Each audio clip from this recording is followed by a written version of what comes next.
ప్రధాని నరేంద్ర మోదీ ఇవాళ జమ్మూ కాశ్మీర్లో పర్యటించనున్నారు. ఈ పర్యటనలో భాగంగా సోన్మార్గ్ ప్రాంతాన్ని సందర్శించనున్నారు. గందర్బల్ జిల్లాలో నిర్మించిన జెట్మోర్ టన్నెల్ని ప్రారంభించనున్నారు.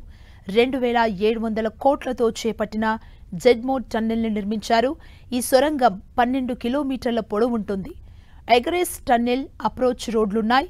8650 అడుగుల ఎత్తులో ఉంది. శ్రీనగర్ సోన్మార్గ్ మధ్య కనెక్టివిటీని అందిస్తుంది. కొండ చర్యలు, హిమపాతాలు సంభవించినప్పుడు లేహ్కి ఇది సురక్షితమైన మార్గమని అంటున్నారు. ఈ సొరంగం ప్రాజెక్టు కశ్మీర్ లోయలో రాకపోకలకు అత్యంత కీలకం. ముఖ్యంగా సరిహద్దు ప్రాంతాల్లో రవాణా సౌకర్యం మెరుగుపరిచేందుకు సహాయపడుతుంది.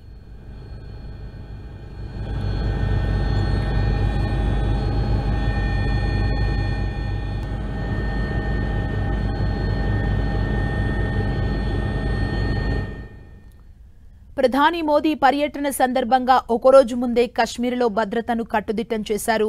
కొన్ని ప్రాంతాల్లో భద్రతా సిబ్బందిని మోహరించారు. పలు జిల్లాల్లో ముఖ్యమైన కూడళ్లలో డజన్ల కొద్దీ చెక్పోస్టులు ఏర్పాటు చేశారు. పెట్రోలింగ్ జరుగుతున్న కారణంగా ద్విచక్ర వాహనాలతో సహా ప్రజలు, ఇతర వాహనాల తనిఖీల్ని ముమ్మరం చేసినట్లు అధికారులు వెల్లడించారు. డ్రోన్లతో సహా వైమానిక, సాంకేతిక నిఘా పెట్టారు. మరోవైపు శ్రీనగర్ లేహ్ జాతీయ రహదారిని మూసివేశారు. జెట్మోర్ సొరంగం సమీపంలోని కార్యక్రమ వేదికను ఎస్పీజీ సిబ్బంది తమ అధీనంలోకి తీసుకున్నారు. గంగాధీర్ వద్ద ప్రధాని మోదీ బహిరంగ ర్యాలీలో ప్రసంగించే అవకాశం ఉంది.